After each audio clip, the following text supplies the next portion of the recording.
Vemulawada area ఆసుపత్రిలో మహిళా వైద్యురాలు లేకపోవడంతో గర్భిణులు తీవ్ర ఇబ్బందులు పడుతున్నారు. అత్యవసర పరిస్థితుల్లో ఆసుపత్రికి వచ్చిన గర్భిణులకు సరైన చికిత్స అందకపోవడంతో తీవ్ర ఇబ్బందులు పడాల్సి వస్తుందని స్థానికులు ఆగ్రహం వ్యక్తం చేస్తున్నారు.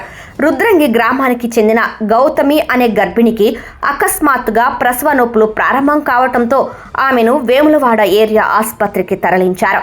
డాక్టర్ అందుబాటులో లేరని, సిరిసిల్లకు వెళ్లాలని వైద్య సిబ్బంది సూచించారు. అంతేకాకుండా గర్భిణిని సిరిసిల్ల ప్రభుత్వ ఆసుపత్రికి తరలించేందుకు రిఫర్ లెటర్ ఇవ్వాలని కుటుంబ సభ్యులు కోరగా డ్యూటీలో ఉన్న నర్స్ దురుసుగా ప్రవర్తించినట్లు సమాచారం. చివరకు పరిస్థితి విషమించడంతో గర్భిణిని సిరిసిల్ల ప్రభుత్వ ఆసుపత్రికి తరలించినట్లు తెలుస్తోంది. ఈ ఘటనపై స్థానిక ప్రజలు తీవ్ర ఆగ్రహం వ్యక్తం చేస్తున్నారు. ఇక్కడ బాగా వాళ్ళు నెల 15 రోజుల నుంచి మేడం లేదని చెప్తున్నారు. ఇప్పుడు డ్రైవర్ అయితే నేను వాళ్ళ మీద కోపడ్డా. డ్రైవర్ కోపలేడు. మరి ఇక్కడ చూసి చెప్పులేని అన్నా కానీ మేము భర్తీ చేసుకోము, మేడం లేని మేము ఇంట్లో ఉంచాము ఇక్కడ తీసుకుపోతాను.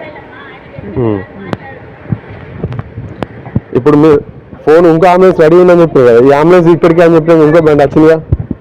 మీరు అన్నాక ఏంటో అంబులెన్స్ వచ్చిందిగా. మేడంకి ఏం చెప్పారు? అంబులెన్స్ సార్ వేరే అంబులెన్స్ ఫోన్ చేయమన్నా చేయలేరు. ఆ సారే చేసిండు, పోతున్నాము ఇప్పుడు మేము.